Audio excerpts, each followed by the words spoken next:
Y ya le tenemos a la doctora Viviana De Gea para saber con relación a la situación y la preocupación que expresaban los médicos con relación al contagio que se da, no solamente médicos, personal de salud en general, porque estamos hablando de enfermeras, de limpiadores, de varios que lastimosamente fueron infectados por el COVID-19. Doctora, ¿cómo le va? Buenas tardes. Buenas tardes, ¿qué tal? Muchas gracias por el contacto. Bueno, doctora, existe una preocupación con relación a la cantidad de contagios que se da en el sector médico, en el sector del personal de blanco, y tengo entendido que esa cifra aumentó en los últimos días. ¿Esto es así?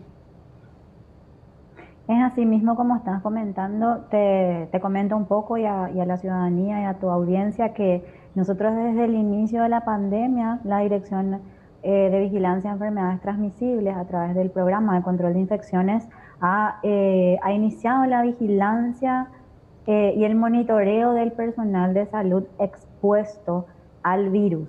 Esto incluye cualquier tipo de profesional que preste servicio dentro de un establecimiento de salud, profesional universitario o no, también personal de apoyo.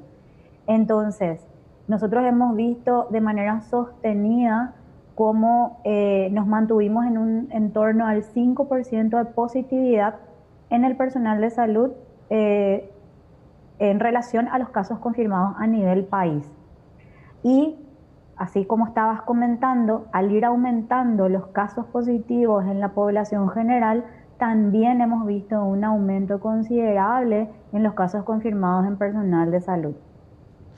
Esos casos confirmados, porque tengo entendido que esa cifra del 5% fue hasta el 7 de agosto más o menos, pero también en los últimos días el número de contagios fue aumentando. ¿Se tiene un número relativamente actualizado de la cantidad de profesionales que hoy están con COVID positivo, doctora? Sí, de hecho que nosotros actualizamos los datos de forma diaria, más o menos al mediodía, un poquito más tarde cerramos los datos diarios de casos nuevos, así como se cierran los casos nuevos confirmados de toda la población al día, nosotros también tenemos esos datos del personal de salud. Nos mantenemos en un 5% a día de ayer, te puedo decir, el reporte de hoy todavía no está cerrado porque seguimos investigando. Y por darte un ejemplo, el día 17, el día lunes 17 de agosto, habíamos cerrado con 470 casos confirmados acumulados. Eso quiere decir desde el 13 de marzo que inició esta vigilancia hasta el 17 de agosto. Y ayer tuvimos 33 casos confirmados nuevos. Entonces, el día de hoy estoy esperando, estamos terminando de cerrar, el equipo está terminando de cerrar. Cada vez tardamos un poco más de tiempo, como sabrán, porque cada vez tenemos más casos. Y también iniciamos la vigilancia y el monitoreo de los hospitalizados en personal de salud, porque los hospitalizados de población general, ustedes saben que hay un sistema que también se lleva de forma diaria, que eso sale todos los días cuando sale el reporte diario. Adelante. Doctora, ¿dónde está la falencia? ¿Por qué se contagian? Mira, hay muchísimas aristas, es sumamente interesante y es algo en lo que nosotros trabajamos de forma diaria con el equipo para tratar de disminuir este riesgo. Primero que nada, comentarles que nosotros comparándonos con otros países de la región y del mundo, estamos con unos números relativamente buenos de contagios en personal de salud. Evidentemente que lo que esperamos es que ninguno se contagie. Pero si, por ejemplo, comparamos con España en su peor época, en su pico más alto, ellos llegaron a superar el 20% de casos confirmados en personal de salud, incluso con casos de fallecimiento. Lo mismo ocurrió en Ecuador, lo mismo ocurre en Brasil, ellos llegaron a tener porcentajes por arriba del 20%. ¿Qué es otra cosa que ocurre? Que estos datos normalmente no son publicados porque es muy complicado hacer este rastreo y este seguimiento. Nosotros lo publicamos de forma semanal, cada vez que se actualiza el boletín epidemiológico, los datos epidemiológicos que son accesibles a través de la página de Vigilancia de la Salud, están también estos datos que yo les estoy comentando. ¿Cuál es la causa? Es complicado saber. Nosotros tenemos un análisis Fíjense que nosotros centralizamos la información, es decir, cada establecimiento nos envía a nosotros sus casos y nosotros lo que hacemos es un conglomerado de datos y a veces los números son fríos y no te extrapolan la realidad. Pero en líneas generales, lo que les puedo comentar es que un 30% aproximadamente se contagia dentro del entorno hospitalario. Y ahí otra vez tenemos algunas diferencias. Por ejemplo, aproximadamente un 30% se contagia en la atención directa a un caso confirmado y el resto se contagia en áreas comunes, ¿sí? En el momento de descanso o en el momento, por ejemplo, en los dormitorios donde se descansa, en las guardias, ¿sí? Y creemos que ahí es donde es un momento muy necesario para el personal de salud, que es el momento de descanso, pero es también un momento donde bajan un poquito la guardia de esa protección que deben tener. Doctora, ¿y cuál es el protocolo, si puede repetir, cuando van cayendo ustedes los trabajadores de blanco? Porque evidentemente en cualquier estrato laboral se pretende establecer aquel criterio de cuadrillas, ¿no? Sin embargo, evidentemente, cuando un trabajador de blanco queda infectado, pareciera ser que se amplifica aún más el riesgo para los que virtualmente hagan de pacientes, ¿no? Bueno, nosotros estamos ya con una preocupación hace unos días, ya prácticamente 15, 20 días que estamos viendo este aumento sostenido de contagio en personal de salud.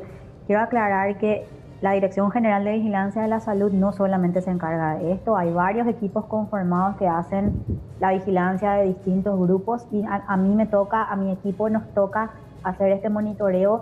¿Por qué? Porque como vos estás comentando, ¿qué pasa cuando todos los que deben atender a los pacientes también están enfermos, ¿verdad? Dejamos desprotegida a la población. Es por eso que esta es una vigilancia muy especial y tenemos que mantener la protección. El protocolo, lo que nosotros intentamos, o sea, se preconiza es cuando nosotros tenemos un personal de salud que sabemos que tuvo una exposición de riesgo a un caso confirmado, se debe aislar y tomarse una prueba para confirmar o descartar que se haya contagiado. Se debe aislar 14 días al igual que la población general. Cada director de servicio tiene la potestad de determinar acciones para paliar posibles faltas de recursos humanos en los servicios, de manera a garantizar que las guardias estén cubiertas. La gente que presta servicio asistencial lastimosamente no puede trabajar en cuadrillas, ahí se trabaja por sistema de guardia, pero los que cumplen funciones administrativas sí pueden trabajar en el régimen de cuadrillas y es lo que todo el ministerio está recomendando a todos los sectores. Según el último boletín epidemiológico que habíamos leído en la página de Vigilancia de la Salud, hablaban que predominantemente el personal de enfermería es el que se contagia mayoritariamente por los números que vamos observando. ¿Esta tendencia se mantiene, doctora? ¿Y por qué razón son los enfermeros y las enfermeras los que más se contagian? Bueno, son datos muy dinámicos. En ese momento era enfermería el que iba en primer lugar. Hoy cerramos ya con que hay más personal médico, pero tampoco es menor el número de personal administrativo y de otro tipo de profesionales. En primer lugar, nosotros habíamos considerado que el personal de enfermería está mucho más expuesto a los pacientes porque son los que están constantemente haciendo los controles diarios de signos vitales, incluso el aseo diario de los pacientes, tienen un contacto mucho mayor, ¿sí? Entonces probablemente, y además el ratio, digamos, paciente médico, paciente enfermera siempre va a favor de que haya más enfermería cubriendo una sala que médicos, ¿sí? Entonces, evidentemente la proporción va a ser mayor, pero como te comentaba, los datos actualizados nos muestran que ya hay más casos de médicos ahora mismo. Doctora, otra consulta. ¿Se tiene la cantidad de personal de blanco que hoy están internados, por ejemplo, o que hayan perdido la vida lastimosamente? ¿También manejan esos registros? Sí. Ustedes saben que de forma diaria los hospitalizados se monitorean. Lo que nosotros hicimos ahora fue intensificar, creo que les comenté eso, intensificar los registros de hospitalizados personal de salud. Nosotros en los registros que pudimos acceder hemos tenido reportados oficialmente 24 personales de salud con internación, con requerimiento de ingreso hospitalario en lo que va de la pandemia. A día de ayer teníamos 10 médicos, en este caso eran 10 médicos internados. Ahora me acaban de informar que han sido dados de alta, es una muy buena noticia. Y con respecto a los fallecidos, seguimos contando con un solo registro oficial que coincide con el primer caso, el primer fallecido del país. Sí tenemos también esos datos y es lo que estamos monitorizando de forma diaria también. Doctora, muchas gracias por tu tiempo y por este completo informe, muy amable.